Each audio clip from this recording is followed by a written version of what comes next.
It's fight week. It is fight week. And boy, oh boy, am I excited about this. What's good? What's good? It's the one, the only. But what do I know? Boxing coming back at y'all with another one, man. So, it is fight week. And I'm excited. I'm just as excited as you guys should be.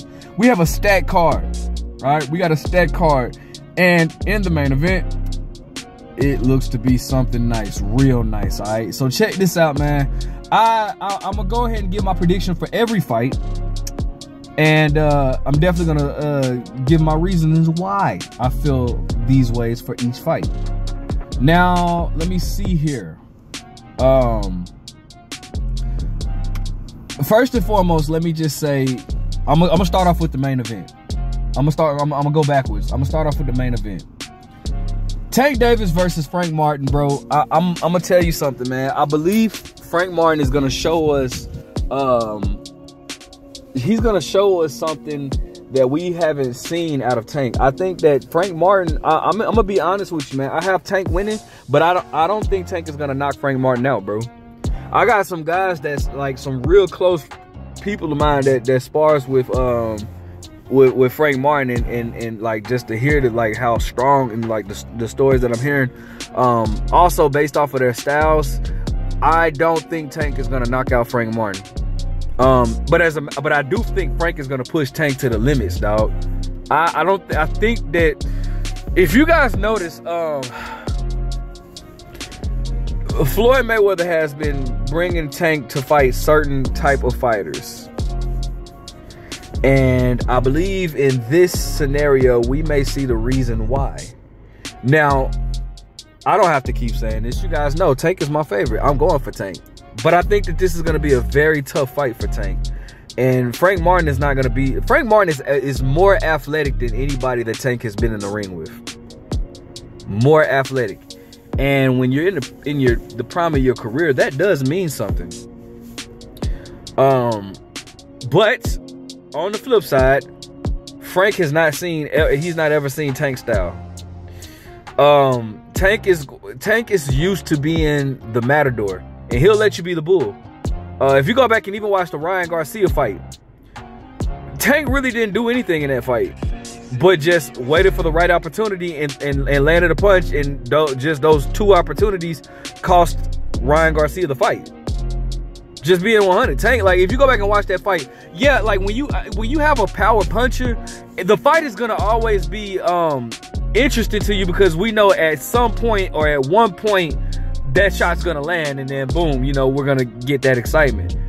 But if you just go back and watch the Ryan Garcia fight, it wasn't really as electrifying as, you know, as it was when we were watching the event. Like, if you, I'm obviously, you know, that's with every fight. But I'm saying though, like, you'll go back and watch it, and you'll see like Tank really didn't do much in that fight, but just waited for the right opportunity. And that's something that I've always stated about Tank. Tank will wait on you to make a mistake, and you best believe if you make that mistake, when you make that mistake, Tank is going to capitalize off of it. He's definitely going to capitalize off of it. When you make that mistake, you literally have to be perfect to fight against Tank. And even in the fight that went the distance with Isaac Cruz, bro, I feel like, well, I don't know, Isaac Cruz got a chin, so I feel like Tank would have it would have been an easier fight for Tank had he not messed up his hand. But I don't know if he would have stopped Isaac, but I definitely feel like it would have been easier. But you see, Isaac was the bull in that fight, and he made Tank fight, and it was an entertaining fight. Tank displayed his skills, but Tank needs you to be the bull while he's the matador. And it kind of, you know how the A side works, so it's kind of like you have to be the bull in order to try to win the fight, because if it's two matadors in there, they're going to give it to Tank.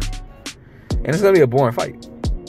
But I think that I personally, just from what I've seen with Frank Martin, I think Frank is gonna push Tank. And I'm not saying that Frank is gonna, I don't do safe predictions like some people do. Like, I don't do safe predictions. Well, safe prediction is saying, Frank Martin, he might win. Frank Martin might win, but I'm just leaning towards Tank Davis. That's a safe bet. Like, and then they'll want full credit on it for Tank. So I'm not picking Frank Martin to win, but I am saying that it's gonna be a good fight. I think Frank Martin is going to really push Tank, or put Tank in a scenario that we're not really used to seeing him. I think he's gonna make it a difficult fight for Tank, but I still have Tank winning. I have Tank winning. No, man. I don't see it being no 116, 112 type situation, bro. I don't. I might have Tank winning 115, 113. I think I do, man. I don't know. If Tank can stop Frank Martin, bro, I'm gonna be shocked. I'm gonna be surprised, and it just goes to show that, once again, Tank is that guy. You know what I'm saying? But I have Tank winning against Frank Martin 115 and 113. 7 rounds to 5.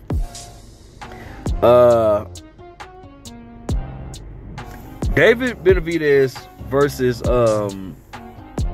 Alexander. I don't even try to pronounce their last names. Alexander, that dude is a good fighter, bro. Like, if you guys don't know, man, the dude is the one that put basically Adonis Stevenson in the retirement. He was the former WBC champion at light heavyweight. He only lost to Artur Beterbiev, obviously by stoppage. But that dude can fight, bro.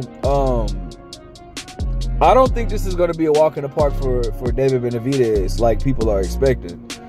And David Benavidez is the homie, but I keep it 100, man. Like, I don't think that, dude is athletic too, but he can move. He's not like a Caleb Plant, like not slick like Caleb Plant, but he can move, and he's bigger than Caleb Plant, and he hits harder than Caleb Plant. David's gonna have to go the extra mile to get the knockout on this one. But I don't see David losing. And I don't see it being but I don't think it's just gonna be as easy as people think, bro. That dude can really fight, bro. He can really fight. But I got David Benavidez winning. I'm gonna say 116 to 112. I'm not sure David Benavidez is gonna be able to stop this guy. But if he does, hey, that's a statement. But I got David Benavidez winning for sure. Next up, we got my boy, my guy, my dude, my ride or die, my mans, Gary Antoine Russell. You know that's my favorite fighter at 140. You know him, T.O., Devin Haney. The big three, in my opinion. Fuck the big three. It's just me, big pow. Oh, man, against Alberto Puello. This is going to be the toughest test of Gary Antoine Russell's career. But I got my dude winning that. I got Gary. That's gonna be a tough fight, man. Oh man, it's gonna be a good fight. But I got Gary Antoine Russell. I don't think it's gonna be one. Oh, that's a tough fight to score. He might stop him though. I will say this: Gary might stop. He might stop Alberto Puello, and I've been watching him, and I've been watching Alberto Puello. If it's a stoppage, it'll be in the late rounds, like 10th, 11th, or 12th. But that's what I'm just gonna go with a late round stoppage. And then who's the first? Who's the first fight? Is it Carlos Adames versus Terrell Goucher? Carlos Adames is gonna dominate that fight. I got Carlos winning that fight. Terrell Goucher is decent, but he's not. He was deep. He was an Olympian or whatnot. He's not all that good to me though. Not really at all.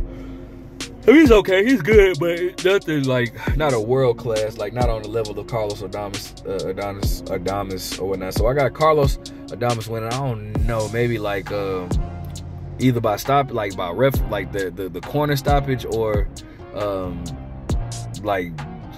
maybe 10 rounds to 2, 9 rounds to 3. What's 10 rounds to 2? 118 to 110, and 9 rounds to 3, 117 to 111. So that's my prediction. I got Carlos Adames winning. I got, of course, I got Gary Antoine Russell winning. I got David Benavidez winning, and I got Tank Davis winning. And the reason why I get so specific, because yes, those are the obvious favorites. So when you have something that's like an obvious favorite, you got to get more specific and give. You can't say the favorite's gonna win. These are the favorites, and then if they win, oh, I told you, nah. you can only brag. Get specific. I gave out the cards that I think will be the scorecards that I think will be on each fight, and we'll just go from there. Let me know what you guys think. Make sure you guys like, comment, subscribe. But what do I know? Drop your predictions.